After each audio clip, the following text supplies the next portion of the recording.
এই নতুন বছরটা আমরা যেন বেশি বেশি আল্লাহর শুকরিয়া দিয়ে নতুন বছরটাকে সমৃদ্ধ করতে পারি, বেশি বেশি যেন আল্লাহর ইবাদত করতে পারি।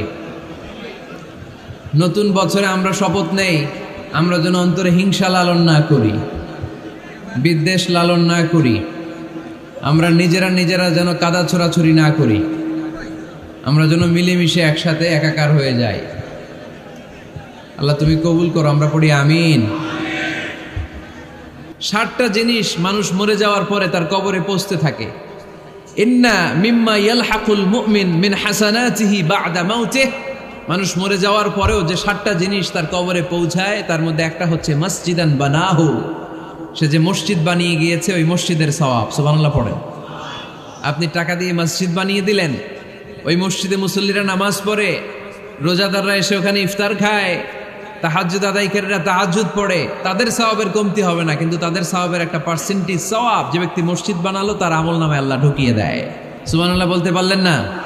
হে নামাজি আমার ঘরে নামাজ পড়ো আজ, দিল মে তোমার চরণ তলে হৃদয় যায় নামাজ। হে নামাজি আমার ঘরে নামাজ পড়ো আজ, দিল মে তোমার চরণ তলে হৃদয় যায় নামাজ। পড়েন আল্লাহু আকবার। কি সুন্দর লিখেছেন কাজী নজরুল ইসলাম। কাজী নজরুল ইসলাম খুব সুন্দর করে বলেছেন, মসজিদেরই পাশে আমায় কবর দিও ভাই, ঠিক কিনা?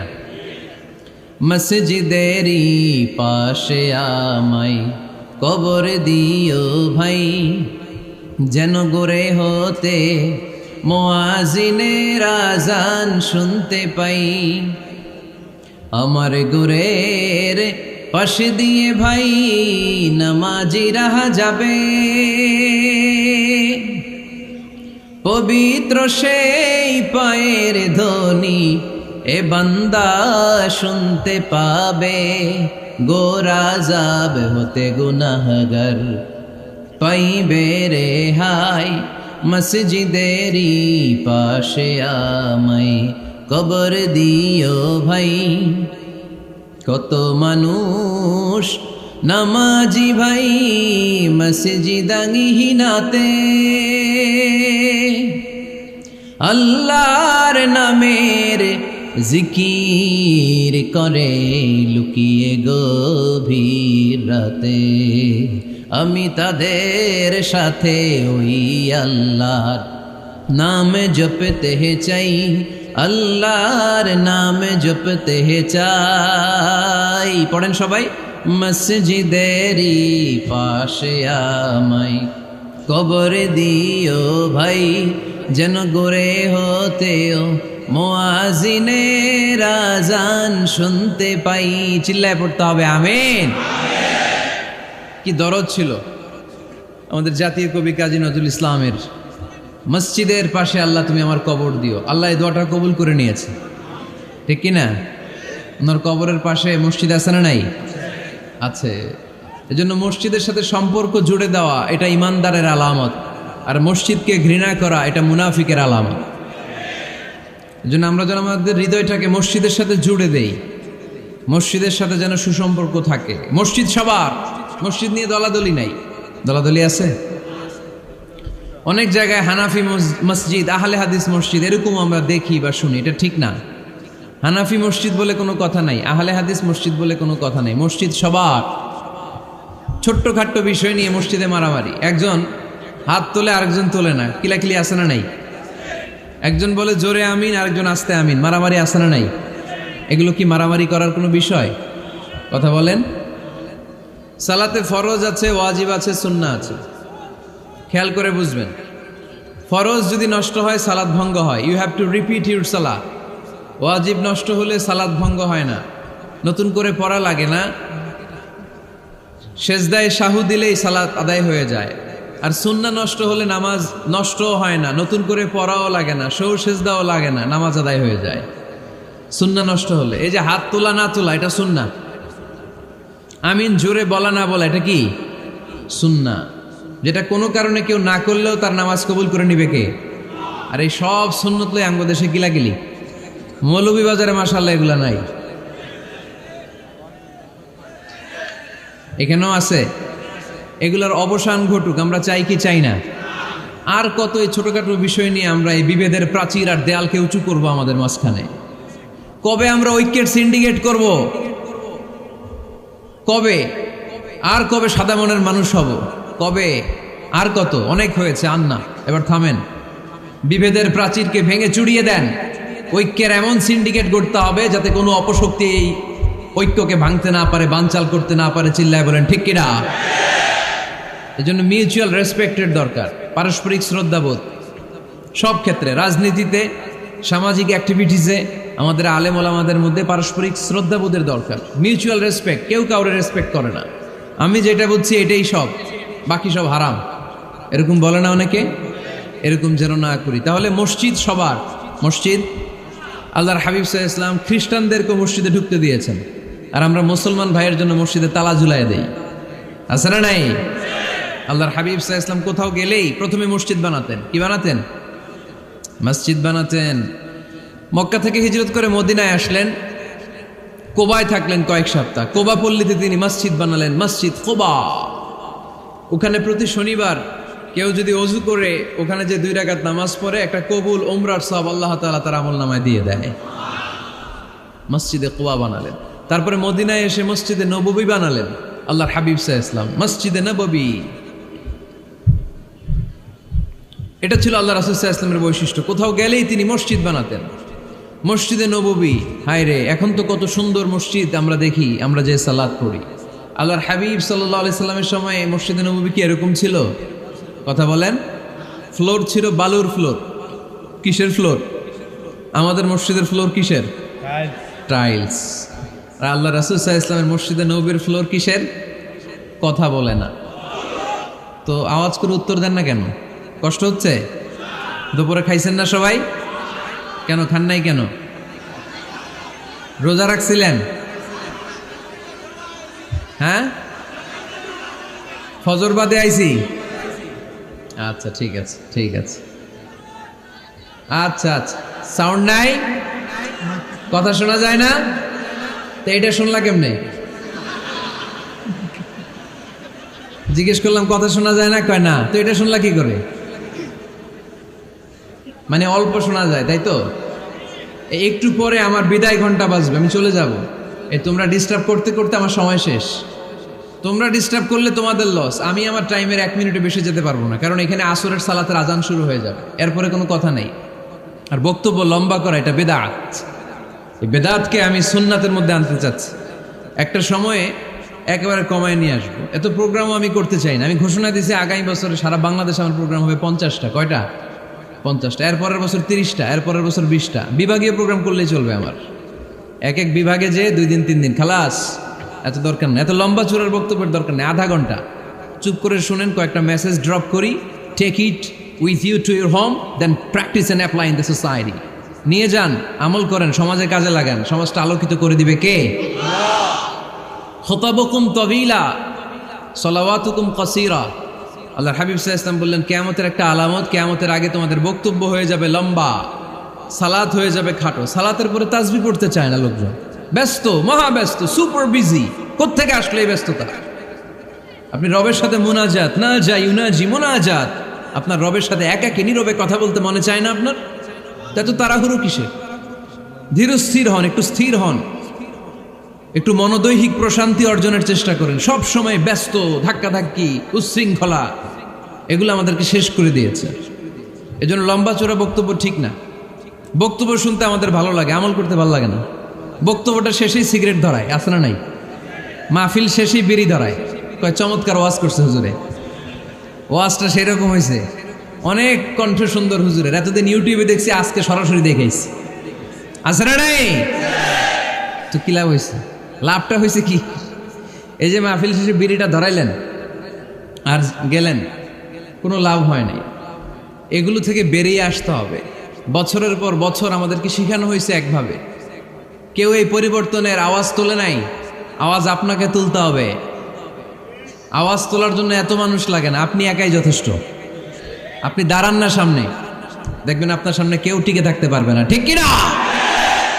কিন্তু আপনার শক্ত সিদ্ধান্ত লাগবে, পরিবর্তনের জন্য শক্ত মানসিকতা লাগবে যে আমি পরিবর্তন করতে চাই। We have to change. যুগ জামানা পাল্টে দিতে চাই না অনেকজন, এক মানুষই আনতে পারে জাতির জাগরণ। এক মানুষই বিপদকালে বাঁচায় কাফেলায়, ক্ষুদ্র ডিঙ্গি বাঁচায় জাহাজ অসীম দরিয়ায়। এজন্য আপনার শক্ত সিদ্ধান্ত পারে আপনার মৌলভীবাজারটাকে দেশের শ্রেষ্ঠ জেলা, শ্রেষ্ঠ থানা হিসেবে আল্লাহর কাছে কবুল করতে, ঠিক কিনা? এজন্য লম্বা চূড়া আলোচনা ঠিক না, ছোটখাটো অল্প কয়েকটা মেসেজ নিয়ে যেতে পারলেই দ্যাটস এনাফ।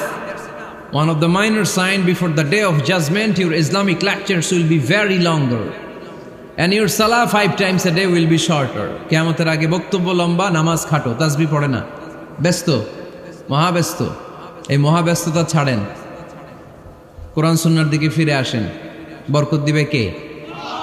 বিশ্বনবীর মসজিদে নববীর ফ্লোর বালুর ফ্লোর ছিল, আমাদের ফ্লোর টাইলস। আল্লাহর হাবিব সাল্লাল্লাহু আলাইহি ওয়াসাল্লামের মসজিদে বালি নিচে, এই বালিতে নামাজ পড়তেন। বৃষ্টি হলে কাদামাটি হয়ে যেত, কাদামাটিতেই সেজদা করতেন। সেজদা করলে কাদার মাটি আল্লাহর হাবিব সাল্লাল্লাহু আলাইহি ওয়াসাল্লামের নাকে আর কপালে লেগে যেত। তিনি সালাম ফিরিয়ে সাহাবাদের দিকে মুখ ফিরিয়ে বসলে দেখতেন প্রতিটা সাহাবীর নাকে আর কপালে কাদার মাটি মিশে আছে। তার মানে প্রিয় নবী সাল্লাল্লাহু আলাইহি ওয়াসাল্লামের মসজিদে নববী ছিল কাঁচা, কিন্তু মুসল্লি ছিল পাকা। আমাদের মসজিদগুলা হয়েছে পাকা, কিন্তু মুসল্লি কাঁচা, ঠিক কিনা? ফজরের সালাতে মানুষ নাই।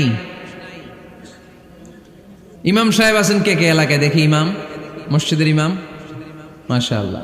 আপনাদের এইখানে ওই মসজিদে ফজরের নামাজে কয় কাতার হয়? 5 জন 6 জন? কেনে এত কম? কেনে? হ্যাঁ, আসে না, আসতে চায় না লোকজন। তো এই যে 5-6 জন ফজরের সালাতে, কল্পনা করতে পারেন ফজরের সালাতে এত কম লোক? ফজরের জামাতে লোক যায় না, এটা একটা মহামারী। যেদিন ফজরের জামাতের দৃশ্য আর জুমার নামাজের দৃশ্য একরকম হয়ে যাবে, ওই দিনই বাংলাদেশে ইসলাম কায়েম হয়ে যাবে। এখন স্লোগান তুলে বিপ্লব বিপ্লব, ইসলামী বিপ্লব। আর ফজরের সময় আমি কম্বলের ভিতরে, আছে না নাই? কোনো বিপ্লব হবে না। ফজরের নামাজ জামাতে পড়ুন, সকালটারে বরকতময় করে দিবে কে? আল্লাহর হাবিব সাল্লাল্লাহু আলাইহি ওয়াসাল্লামের মসজিদ ছিল সবার জন্য উন্মুক্ত, এখানে সবাই আসতে পারত। এজন্য মসজিদ হবে সবার। আমরা মসজিদের আবাদকারী হতে চাই।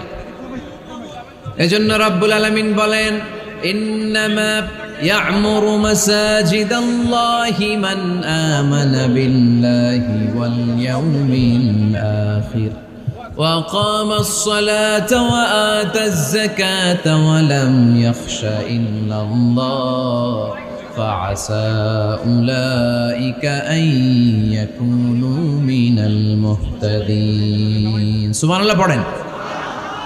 রব্বুল আলামিন বললেন মসজিদের আবাদকারী হবে তারা যারা আল্লাহর প্রতি ঈমান আনে, আখিরাতের প্রতি ঈমান আনে, যারা সালাত কায়েম করে, যারা যাকাত আদায় করে, যারা দুনিয়ার কাউকে ভয় পায় না, ভয় পায় একজনকে, চিল্লায় বলেন তিনি কে? যাদের হৃদয়ে আছে আল্লাহর ভয়, তারা কবু পথ ভুলে যায় না। আল্লাহর প্রেম ছাড়া এই দুনিয়া কারো কাছে কোনো কিছু চায় না, ঠিক কিনা? তাহলে যারা মসজিদের আবাদকারী, এরা ভয় পায় একজনকে, চিল্লায় বলেন তিনি কে? মসজিদের আবাদকারীদের প্রথম গুণ, তারা আল্লাহে বিশ্বাস করে, তারা আখিরাতে বিশ্বাস করে, তারা সালাত কায়েম করে, তারা যাকাত আদায় করে, তারা আল্লাহ ছাড়া পৃথিবীর কাউরে ভয় পায় না। আল্লাহ বলেন ফাআসা উলাইকা আইয়াকুনু মিনাল মুহতাদিন, আশা করা যায় তারাই হলো হেদায়েতের রাস্তার উপরে আছে, ঠিক কি না?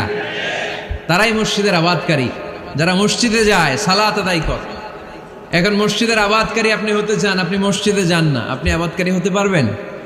মসজিদের অনেক সভাপতি আছে, মসজিদে যায় না, আছে না নাই? মৌলভীবাজারে এই সমস্যা বোধহয় নাই। মসজিদের সেক্রেটারি মসজিদে যায় না, আছে না নাই? তাহলে হইল, এটা হইল, এটা মেনে নেওয়া যায়? এজন্য সভাপতি সাহেবরা, আপনি কষ্ট করে মসজিদ বানিয়েছেন, মসজিদে যাবেন। সভাপতি সাহেব, আপনি মসজিদে যাবেন। সেক্রেটারি সাহেব আপনি মসজিদে যাবেন, তাহলে আপনি সঠিক মসজিদের আবাদকারী হবেন, ঠিক কিনা? আমরা মসজিদের আবাদকারী হতে চাই ইনশাআল্লাহ। পড়েন উমরানুল মাসাজিদ। মসজিদের আবাদ কি করে করতে হয়? মসজিদ আবাদ করার এক নাম্বার মাধ্যম হচ্ছে মসজিদ নির্মাণ করা। কি করা? নির্মাণ করা। খেয়াল করবেন, আল্লাহর হাবিব সাল্লাল্লাহু আলাইহি ওয়াসাল্লাম বলেছেন, মান বানা মসজিদান মিন মালিহি ফিদ দুনিয়া বানাল্লাহু লাহু বাইতান ফিল জান্নাহ। যে ব্যক্তি নিজের পকেটের টাকা খরচ করে দুনিয়াতে মসজিদ বানায়, আল্লাহ তাআলা তার জন্য জান্নাতে ঘর বানায়। 60টা জিনিস মানুষ মরে যাওয়ার পরে তার কবরে পৌঁছতে থাকে। ইন্না মিম্মা ইয়ালহাকুল মুমিন মিন হাসানাতিহি বা'দা মাউতিহি।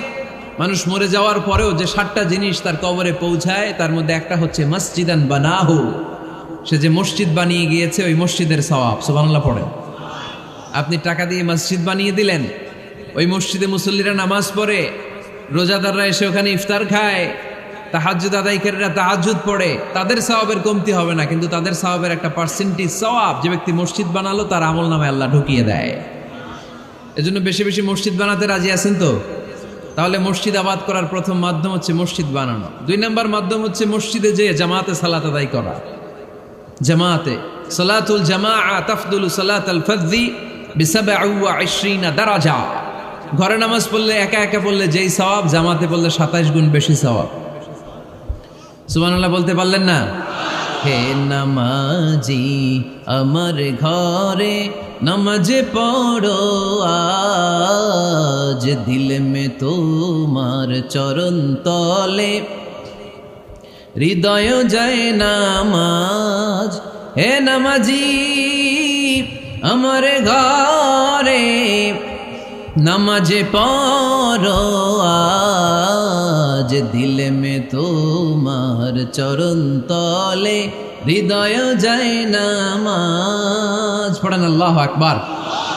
কি সুন্দর লিখেছেন কাজী নজরুল ইসলাম। মসজিদ কেমন যেন মসজিদ তার নিজের ভাষায় আল্লাহর কাছে কেঁদে কেঁদে ফরিয়াদ জানায়, আল্লাহ নামাজিরা আমার ঘরে আসে না, কি সুন্দর টাইলস, কি সুন্দর মুসল্লা, কি সুন্দর এয়ার কন্ডিশন, সব আছে কিন্তু মুসল্লি নাই, ঠিক কিনা? মসজিদগুলো আল্লাহর কাছে ফরিয়াদ জানায়। এজন্য আমরা যেন মসজিদমুখী হই। কি মুখী? আওয়াজ করে বলতে হবে, কি মুখী? মসজিদমুখী। তাহলে মসজিদ আবাদের 1 নাম্বার পদ্ধতি মসজিদ বানানো। 2 নাম্বার মসজিদে বেশি বেশি যে জামাতে সালাত আদায় করা। 3 নাম্বারে মসজিদের সাথে সম্পর্ক জুড়ে দেওয়া, হৃদয়টা যেন সবসময় মসজিদের সাথে লেগে থাকে। আল্লাহর হাবিব সাল্লাল্লাহু আলাইহি ওয়াসাল্লাম বললেন, সাবআতুন ইউযিল্লুহুমুল্লাহু ফি যিল্লিহি ইয়াওমা লা যিল্লা ইল্লা যিল্লু। 7 শ্রেণীর ব্যক্তিকে আল্লাহ তাআলা কিয়ামতের দিন আরশের নিচে ছায়া দিবে, যেদিন আল্লাহর আরশের ছায়া ছাড়া কোনো ছায়া পৃথিবীতে থাকবে না। সেই দিনটা কি এই দিনের মতো? কিয়ামতের দিনটা আজকের এই দিনের মতো হবে? 50,000 বছর হবে। এটা লেন্থ, এটা ডিউরেশন। কাআন সাফসাফা লা তারা ফিহা ইওয়াজা ওয়ালা আমতা। লেভেল প্লেইং ফিল্ড, তামার জমিন। একটু কল্পনা করেন তো ওই দিনটা কত ভয়ঙ্কর। বাবা ছেলেরে চিনবে না ওই দিন, ছেলে বাবারে চিনবে না, স্ত্রী স্বামীকে চিনবে না, স্বামী স্ত্রীকে চিনবে না, পীর সাহেব মুরিদ চিনবে না, মুরিদ পীর সাহেবকে চিনবে না, নেতা কর্মীকে চিনবে না, কর্মী নেতাকে চিনবে না। হায় হায়, ইয়া নফসি ইয়া নফসি বলে কাঁদবে। সূর্যটা মাথার কাছে চলে আসবে, সূর্যের তাপে মাথার মগজগুলো গলে গলে নাকের ছিদ্র আর কানের ছিদ্র দিয়ে টপ টপ করে বেয়ে বেয়ে পড়বে। তৃষ্ণায় মানুষগুলো পাগল পাড়া, জিহ্বাটা বের হয়ে নাভি পর্যন্ত ঝুলতে থাকবে। সেদিন সবাই পাগলের মতো ছুটতে থাকবে, কোনো ছায়া নাই আল্লাহর আরশের ছায়া ছাড়া। আল্লাহর হাবিব বললেন, 7 শ্রেণীর ব্যক্তিকে আল্লাহ তাআলা আরশের নিচে ছায়া দিবেন। এর মধ্যে 1 শ্রেণীর ব্যক্তি রাজুলুন কলবুহু মুআল্লাকুন বিল মাসাজিদ।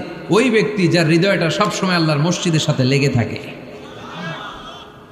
মসজিদের সাথে যার হৃদয় লেগে থাকে তাকে আরশের নিচে ছায়া দিবে কে? এজন্য মসজিদের সাথে যেন আমাদের হৃদয়গুলো লেগে থাকে। অনেকেই দেখবেন এত ভালো নামাজে, জোহর পরে টেনশন করে আসরটা কই পড়বো, আসর পরে চিন্তা করে মাগরিবের সময় আমি কোথায় থাকবো, মাগরিবের সময় টেনশন, ইস এশাটা হয়ে গেলেই তো শেষ। এরকম লোক আছে না নাই? এদেরকে সেই কঠিন ভয়াবহ দিনে আরশের নিচে ছায়া দিবে কে?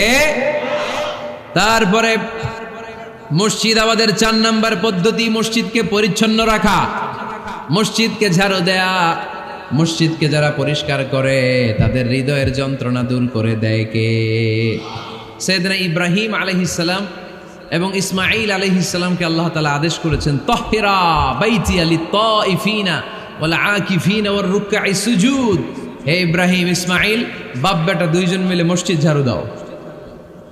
কি ঝাড়ু দাও? মসজিদেরি ঝাড়ু বড়দার ও কামারে হাত শোনো আমার মুনাজাত। পড়েন, শোনো শোনো ইয়া ইলাহি আমার মুনাজাত, শোনো আমার মুনাজাত। পড়েন আমিন। মসজিদ ঝাড়ু দেওয়া মসজিদ আবাদের অন্তর্ভুক্ত। আপনারা কেউ কোনোদিন মসজিদ ঝাড়ু দিয়েছেন নাকি? কে কে দিয়েছেন দেখি? সবাই? সবাই মসজিদের খাদেম? মাশাআল্লাহ। আমিও দিছি মসজিদ ঝাড়ু, অনেক দিছি। মাশাআল্লাহ, আল্লাহ তুমি কবুল করো। যাদের হৃদয়ে বড় জ্বালা, ফ্যামিলিতে সুখ নাই, শান্তি নাই, তারা হৃদয়ে প্রশান্তি আনতে চাইলে এতিমখানায় যাবেন, এতিমের মাথায় হাত বুলিয়ে দিবেন, এতিমের মুখে খাবার তুলে দিবেন। আপনার হৃদয়টারে নরম করে দিবে কে? আল্লাহর ঘর মসজিদে যাবেন, নিজ হাতে মসজিদটারে একটু পরিষ্কার করে দিবেন, আপনার জীবনটারে উজালা করে দিবে কে? তাহলে এগুলো করার মাধ্যমে আমরা মসজিদের আবাদ করতে চাই। আমরা মসজিদের আবাদকারী হতে চাই কি চাই না? আল্লাহর ঘর মসজিদ আবাদ করার মতো শ্রেষ্ঠ কাজ পৃথিবীতে হতে পারে না। এই মসজিদের কিছু আদব আছে, আল্লাহ রাসূল সাল্লাল্লাহু আলাইহি ওয়াসাল্লাম বলেছেন এই আদবগুলো মেনটেন করে যেন আল্লাহর ঘর মসজিদের সাথে আমরা ব্যবহার করি। মসজিদের 1 নম্বর আদব হচ্ছে মসজিদে ওযুর সাথে প্রবেশ করা। কিসের সাথে? ওযু করে পরিচ্ছন্ন হয়ে মসজিদে প্রবেশ করা। এজন্য অপবিত্র অবস্থায় গোসল ফরজ, এরকম অবস্থায় মসজিদে ঢোকা যাবে? কথা বলেন, ঢোকা যায়? যেই নারীদের মাসিক চলতেছে, মেনস্ট্রুয়েশনাল পিরিয়ড চলতেছে, ওই নারীদের পক্ষে মসজিদে ঢোকা জায়েজ আছে? নাই। তাহলে এটা হলো 1 নম্বর আদব। মসজিদে ঢোকার সময় কি করে ঢুকবো? ওযু করে। আওয়াজ করে বলেন, কি করে ঢুকবো? ওযু করে। 2 নম্বর আদব হচ্ছে মসজিদে যাওয়ার সময় সবচেয়ে ভালো জামাটা পরে যাব, সবচেয়ে ভালো পাঞ্জাবিটা পরে যাব। জান তো আপনারা? না সবচেয়ে সিরাটা পরে যান? হ্যাঁ, অনেকের নামাজের জন্য একটা পুরান জামা আছে, সিরা পাড়া, এদিকে হাত উঠালে দিতে দেখা যায়, আছে না নাই? সবচেয়ে সিরা পাড়াটা রাখে নামাজের জন্য, কপাল পোড়া। আর সুন্নাতে খাতনার অনুষ্ঠানে গেলে মাশাআল্লাহ লেহেঙ্গা গায়ে দেওয়া যায়, আছে না নাই? না, আপনি ইবাদতের জন্য সবচেয়ে সুন্দর জামাটা রাখবেন। এজন্য রাব্বুল আলামিন বলেন, ইয়া বানি আদম খুযু জিনাতাকুম ইনদা কুল্লি মসজিদ। ও বনি আদম, তুমি যখন আল্লাহর ঘর মসজিদে ঢুকবা, ও বনি আদম, তুমি যখন নামাজের মুসল্লায় দাঁড়াবা, তোমার সবচাইতে দামি, সবচাইতে সুন্দর জামাটা গায়ে দিয়ে তুমি নামাজে দাঁড়াও। ঠিক কি না? তাহলে এখন মসজিদে যাওয়ার সময় কি গায়ে দিয়ে যাবেন বলেন? খিতা করবাইন? হ্যাঁ, মাশাআল্লাহ। হ্যাঁ, সবচেয়ে ভালো কাপড়টা আয়রন করে পারফিউম মেখে তারপরে আমরা যাব। রাজি আছেন তো? 3 নম্বর আদব হচ্ছে মসজিদে ঢোকার সময় বাম পা দিয়ে ঢুকতে হয়।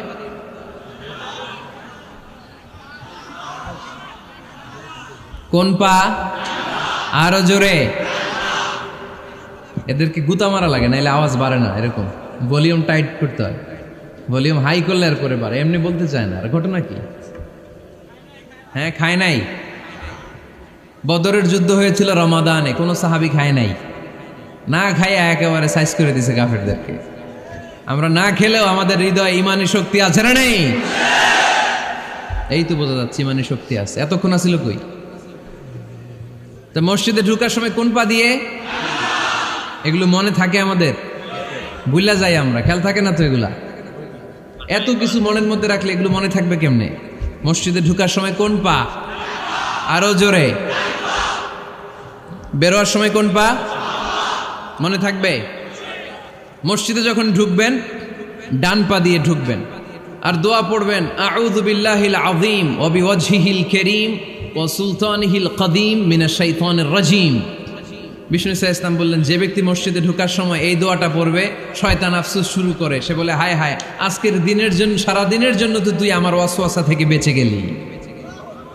আজকের সারা দিনের জন্য তোরে আমি হারালাম, আজকের সারাটা দিন আল্লাহর পক্ষ থেকে প্রোটেকশন নিয়ে তুই বেঁচে গেলি। আজকের জন্য যা, কালকে তোরে আমি ধরবো। এজন্য এই দোয়াটা পড়ার দরকার আছে না? আউযু বিল্লাহিল আযীম ওয়া বিওয়াজহিল কারীম ওয়া সুলতানিহিল কাদীম মিনাশ শাইতানির রাজীম। 4টা বাক্যের দোয়া। মুখস্থ করতে কষ্ট হলে যে ইউটিউবে চলে যাবে আজকেই, ওখান থেকে শুনে আপনারা মুখস্থ করে নেবেন, এই দোয়াটা পড়বেন। তাহলে ওই দিনের জন্য শয়তানের ওয়াসওয়াসা, টেম্পটেশন, প্রভোকেশন থেকে আপনি আল্লাহ তাআলার প্রোটেকশনে চলে গেলেন। সুবহানাল্লাহ পড়েন। তারপর আল্লাহর হাবিব বললেন, ঢোকার আগে আমারে সালাম দাও। পড়বেন, আসসালামু আলাইকা আইয়ুহান নাবিয়্যু ওয়া রাহমাতুল্লাহি ওয়া বারাকাত। এই 2টা জিনিস যখন করে ফেললেন, তখন ডান পা দিয়ে পড়বেন, আল্লাহুম্মা আফতাহ লি আবওয়াবা রাহমাতিক। সুবহানাল্লাহ পড়েন। আল্লাহুম্মা আফতাহ লি, ও আল্লাহ আমার জন্য তুমি খুলে দাও আবওয়াবা রাহমাতিক, তোমার রহমতের দরজা। তার মানে মসজিদে ঢুকলে রহমত পাওয়া যায় কি যায় না? মসজিদে ঢুকলে পাওয়া যায় রহমত। মসজিদের বাইরে রহমতের কথা আল্লাহ বলে নাই, মসজিদের ভিতরে রহমত। কোথায় রহমত? কোথায়? মসজিদের ভিতরে রহমত আছে না? তার প্রমাণ, মসজিদে ঢুকলেই শান্তি লাগে কেমন জানি, আর ঘুমে ধরে। মসজিদে ঘুমাইছেন কারা কারা দেখি? সবাই ঘুমাইছেন? আরে আমি কত ঘুমাইছি। জুমার নামাজের সময় যে কি ঘুম আসে, আসে আসে কমন পড়ছে, একেবারে কমন পড়ে গেছে। ঘুম আসে কারণ রহমত, রহমতের ঝিরি ঝিরি বাড়ি ধারা আল্লাহ তাআলা আরশের উপর থেকে নাজিল করতে থাকে। আর এই রহমতের কারণে হৃদয়টা প্রশান্ত হয়ে যায়, অনেকের ঘুমও চলে আসে, ঠিক কিনা? এজন্য আল্লাহুম্মা আফতাহ লি আবওয়াবা রাহমাতিক, ও আল্লাহ তোমার রহমতের দরজাগুলো আমার জন্য খুলে দাও। এই দোয়া পড়লে রহমতের দরজা খুলে দেয় কে? আবার মসজিদ থেকে যখন বের হবেন তখন কোন পা দিয়ে? জোরে বলেন। বাম পা দিয়ে কি পড়বেন? আল্লাহুম্মা ইন্নী আসআলুকা মিন ফাদলিক, ও আল্লাহ তোমার কাছে আমি তোমার পক্ষ থেকে ফদল চাই, মানে রিজিক চাই। রিজিক দেওয়ার মালিক কে? তার মানে খুব সোজা সাপটা কথা হচ্ছে, মসজিদের ভিতরে পাওয়া যায় রহমত, আর বাইরে পাওয়া যায় ফদল বা রিজিক। বাইরে পাওয়া যায় কি? রিজিক। মসজিদের ভিতরে রিজিক আছে। তার মানে সারাদিন মসজিদে বসে থাকলে রিজিক মিলবে? নামাজের সময় নামাজ পড়তে হবে, কাজের সময় কাজ করতে হবে। এটাই হচ্ছে ইসলামের বিধান। নামাজের সময় নামাজ, কাজের সময়। আমি প্রশ্ন করবো, আওয়াজ করে উত্তর দেন। নামাজের সময়, কাজের সময়, নামাজের সময়, কাজের সময়। এটা মনে থাকবে। এজন্য আল্লাহ বললেন, ফাইদা কুদিয়াতিস সালাতু ফান্তাশিরু ফিল আরদি ওয়াবতাগু মিন ফাদলিল্লাহ। যখন তোমাদের সালাত শেষ হয়ে যায়, আল্লাহর রিজিক অন্বেষণের জন্য আল্লাহর জমিনে তোমরা ছড়িয়ে যাও। নামাজের সময় আসবেন, নামাজ শেষ বের হয়ে যান। ফান্তাশিরু ফিল আরদ, জমিনে ছড়িয়ে পড়ো। নামাজ শেষ, চেয়ারম্যান সাহেব চলে যাবে ইউনিয়ন পরিষদের ভেতরে, ছাত্ররা চলে যাবে হাই স্কুলে, মেম্বার অফ দ্য পার্লামেন্ট চলে যাবে সংসদে, সেনাবাহিনীর লোকেরা চলে যাবে ক্যান্টনমেন্টে, ব্যবসায়ীরা চলে যাবে তাদের বাজারে, সিএনজি ওয়ালারা সিএনজি নিয়ে ব্যবসা শুরু করবে, রাস্তায় নেমে যাবে, চিল্লায় বলেন ঠিক কিনা? এটাই ইসলামের বিধান। নামাজের সময় নামাজ, কাজের সময়। আচ্ছা, তাহলে প্রথম সুন্নাত পেলাম, পবিত্র হয়ে ঢুকবো, ভালো জামা পরে ঢুকবো। 2 নাম্বার। 3 নাম্বার, ঢুকার সময় কোন পা? বের হওয়ার সময়। 4 নাম্বার, মসজিদে ঢুকেই 2 রাকাত। মসজিদে ঢুকে কয় রাকাত পড়েন আপনারা? তাহিয়াতুল মসজিদ। মসজিদকে আপনি ওয়েলকাম জানাবেন, ঢুকেই 2 রাকাত পড়বেন, ওযু করলেই 2 রাকাত। আল্লাহর হাবিব সাল্লাল্লাহু আলাইহি ওয়াসাল্লাম মসজিদে নববীতে জুমার খুতবা দিচ্ছেন। খুতবা চলাকালীন সময়ে এক সাহাবী এসে মসজিদের মধ্যে বসে পড়লেন। আল্লাহর হাবিব সাল্লাল্লাহু আলাইহি ওয়াসাল্লাম সাহাবীরে বললেন, দাঁড়াও। সাহাবী দাঁড়ালেন। আল্লাহর নবী জিজ্ঞেস করলেন, কেন বসে বললা? 2 রাকাত পড়ছো নাকি? সাহাবী বলে, পড়ি নাই। বিশ্বনবী বললেন, তাহলে তাড়াতাড়ি 2 রাকাত নামাজ পড়ে বসে যাও। সুবহানাল্লাহ পড়ো। 2 রাকাত পড়ো নাই তো পড়ো, দাঁড়াও, তারপরে বসো। দেখেন, খুতবা চলাকালীন সময়ে আমাদের খতিবরা কখনো খুতবা থামায়? কথা বুঝেন নাই? জুমার খুতবা আপনারা শুনেন না? খুতবা চলতেছে, ওই মুহূর্তে ইমাম সাহেবরা কখনো খুতবা থামায়? মাঝখানে কোনো ঝামেলা হলে থামায় না। প্রথম খুতবা শেষ, বসে, তারপরে দ্বিতীয় খুতবা। খুতবার মাঝখানে কোনো থামাথামি নাই। কিন্তু আল্লাহর হাবিব সাল্লাল্লাহু আলাইহি সাল্লাম কেমন খতিব ছিলেন দেখেন। আল্লাহর হাবিব সাল্লাল্লাহু আলাইহি সাল্লামের খুতবা দেওয়ার স্টাইল অ্যান্ড অ্যাটিটিউড এবং আমাদের খুতবা দেওয়ার স্টাইল অ্যান্ড অ্যাটিটিউড আল্লাহ রাসূল সাল্লাল্লাহু আলাইহি ওয়াসাল্লামেরটা কত প্রাণবন্ত ছিল।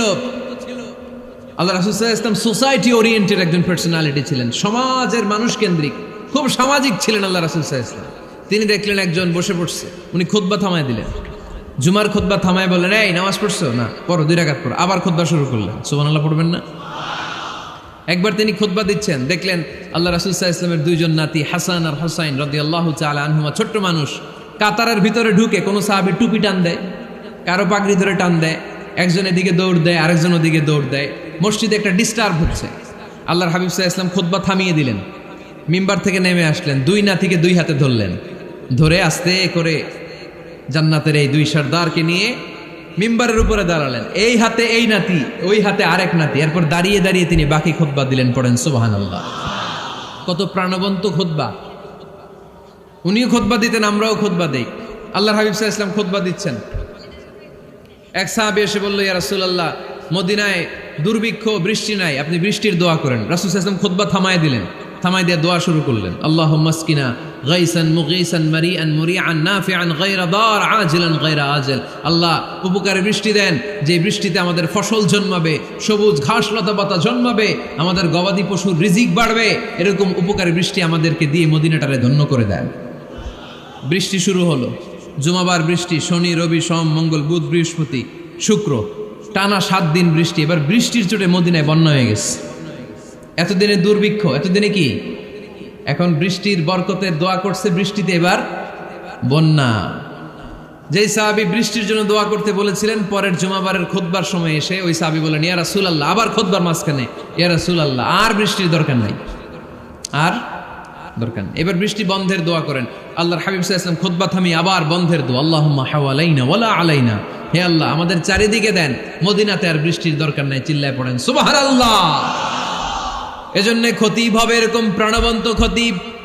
সমাজে কি চলে, কি ক্রাইসিস, কি সংকট, ইয়াংরা কোন সমস্যায় ভোগে, আমাদের রাজনৈতিক অঙ্গনে কি সমস্যা, আমাদের অর্থনৈতিক অঙ্গনে কি সমস্যা, আমাদের সামাজিক অঙ্গনে কি সমস্যা, আমাদের পরিবারগুলোর ভেতরে কি ঝামেলা, প্রত্যেকটা কথা মসজিদের মিম্বার থেকে আসার দরকার আছে না নাই? আল্লাহর হাবিব সাল্লাল্লাহু আলাইহি ওয়াসাল্লাম এভাবেই সমাজকে ঠিক করে দিতেন। 2 রাকাত মসজিদে ঢুকে আজকে থেকে আমরা পড়ব। মসজিদে ঢুকলেই কয় রাকাত মনে থাকবে না ভুলে যাবেন? তারপরে আল্লাহর হাবিব সাল্লাল্লাহু আলাইহি ওয়াসাল্লাম বলেছেন, খবরদার কবরের উপর মসজিদ বানিও না। কবরস্থান একদিকে, মসজিদ আর একদিকে, কিন্তু বাংলাদেশে মসজিদের সাথে কবর মিলানো আছে না নাই? ছোট্ট একটা মসজিদ, কিন্তু এত বড় বাবার কবর আছে না নাই? এগুলো করবেন না আপনি। আগে হবে মসজিদ, পরে কবরস্থান। যেমন মসজিদে নববী হয়েছে আগে, তারপরে বিশ্বনবীর কবর এখানে আছে না নাই? মসজিদে নববী প্রতিষ্ঠিত হয়েছে আগে, পরে বাকি কবরস্থান আছে না নাই? কিন্তু কোন আল্লাহর ওলির কবরস্থানের উপরে যদি মসজিদ বানান, তার উপর লানাত দিয়েছে কে? লাআনা রাসূলুল্লাহ আলাল ইয়াহুদ ওয়ান নাসারা ইত্তাখাযু কুবুর আমবিয়াইহিম মাসাজিদা। আল্লাহর রাসূলের লানত ইহুদি নাসারাদের উপর, কারণ ইহুদি আর নাসারাদের একটা খাসলাত, একটা বৈশিষ্ট্য ছিল, তারা তাদের নবীদের কবরের উপরে মসজিদ বানায় ফেলত। এটা করা যাবে? এজন্য এলাকায় এলাকায় এই ঝামেলা, কবর আর মসজিদ হবে আলাদা। আবার মসজিদের কেবলার দিকে যেন কবরস্থান না হয়, তাহলে শিরক হওয়ার সম্ভাবনা আছে না নাই? খুব সাবধান, আল্লাহ সব মাফ করে কিন্তু শিরক মাফ করে না, ঠিক কি না? শিরক হচ্ছে মহাপাপ, সব পাপের বাপ। এজন্য আমরা সব করলেও শিরকের গুনাহ মুসলমান কখনো করতে পারে। এরপর আল্লাহর হাবিব বললেন, মসজিদকে পরিষ্কার পরিচ্ছন্ন রাখো, এটাও মসজিদের আদাব। মসজিদে আতর লাগিয়ে দেন, বাখুর জ্বালিয়ে দেন। আপনাদের এই এলাকার মধ্যে তো বাখুরের অভাব নাই, আগরের অভাব নাই, ঠিক কিনা? গতকাল প্রোগ্রাম ছিল কই? সুজানগর, আগরের রাজধানী। আগর চিনেননি আপনারা? হ্যাঁ, এই যে দেহনেল উদ পারফিউম, আপনাদের এই যে মাহাতাব সাহেবের আল হারামাইন, এরপরে যে আজমল কোম্পানি, এও আপনাদের এই মৌলভীবাজার এলাকার। এরকম অনেক কোম্পানি আছে দুবাই ভিত্তিক, গোটা বিশ্বে ওনারা ব্র্যান্ডিং করেছে। এগুলোর র ম্যাটেরিয়াল, কাঁচামাল যায় হচ্ছে আপনাদের মৌলভীবাজার থেকে। সম্মানিত ভাইয়েরা, মসজিদ পরিষ্কার পরিচ্ছন্ন রাখবেন, এই বাখুর জ্বালাবেন, দেহনেল উদ, এই পারফিউমগুলো ছড়িয়ে দিবেন। মসজিদের মধ্যে অনেক মসজিদে দুর্গন্ধ আছে না নাই? এই কার্পেটের মধ্যে ময়লা, পরিষ্কার করেন। আল্লাহর হাবিব সাল্লাল্লাহু আলাইহি ওয়াসাল্লাম বলেছেন, খবরদার। আম্মা জান আয়েশা বর্ণনা করেন, আমার রাসূলুল্লাহ সাল্লাল্লাহু আলাইহি ওয়াসাল্লাম বিবিনাইল মসজিদ ফি দুয়ার, ওয়া আন তুতাইয়াবা ওয়া তুনাজ্জাফ, আমরা যেন এলাকা এলাকায় মসজিদ বানাই, মসজিদগুলোকে যেন পারফিউম দিয়ে আতর দিয়ে সুগন্ধময় করে দেয়। বিষ্ণুনবী আদেশ করেছেন, সুবহানাল্লাহ পড়েন। এজন্য কোনো অপরিচ্ছন্ন মসজিদ থাকতে পারবে না। মসজিদের পাশ দিয়ে গেলে আতরের ঘ্রাণে আমোদ হয়ে লোকজন যেন বুঝতে পারে এটা আল্লাহর ঘর, মসজিদ। চিল্লায় বলেন ঠিক কিনা? এরপরে আল্লাহর হাবিব সাল্লাল্লাহু আলাইহি ওয়াসাল্লাম বলেছেন, মসজিদের আরেকটা আদব হলো মসজিদকে অতিমাত্রায় ডিজাইন না করা। বেশি ডিজাইন করা যাবে না। এমন ডিজাইন করা যাবে না যে এটা মসজিদ বোঝাই যায় না। এত লাইটিং ফাইটিং করে, এটা কি মসজিদ না কমিউনিটি সেন্টার বোঝাই যায় না। আছে না? নাই আছে। এরকম যেন আমরা না করি সম্মানিত ভাইরা। বিশেষ করে মসজিদের সামনের দেয়ালে। কোন দেয়ালে? সামনের দেয়ালটা কেবলার দিকে যেই দেয়াল, এই দেয়ালটা হতে হবে ফ্রেশ, যাতে করে মানুষের দৃষ্টি আকর্ষণ না করে। প্রায় মসজিদের দেয়ালের মাঝখানে দেখবেন আপনি ক্যালেন্ডার ঝুলায় রাখে, আছে না নাই? মৌলভীবাজারের কি অবস্থা? খিতা খবর আছে? তো এই যে ক্যালেন্ডার ঝুলায় রাখে, ওইখানে দেখবেন বিভিন্ন মসজিদের ছবি, এতিমখানার ছবি, মানুষের ছবি। তো মানুষ নামাজও পড়ে, আবার ওগুলোও তাকায়, আছে না নাই? প্রথম কাতারে পরে ওইখানে কি লেখা, এগুলো পরে, তার ডিস্টার্ব হচ্ছে না? এই মুসল্লির দৃষ্টি যাতে অন্যদিকে না যায়, এটা খেয়াল রাখতে হবে। যদি পারা যায় মসজিদের সামনে কোনো ঘড়ি টড়ি চলবে না। ঘড়ি মসজিদের পেছনের দেয়ালে, সময়সূচি পেছনের দেয়ালে, সব পেছনে।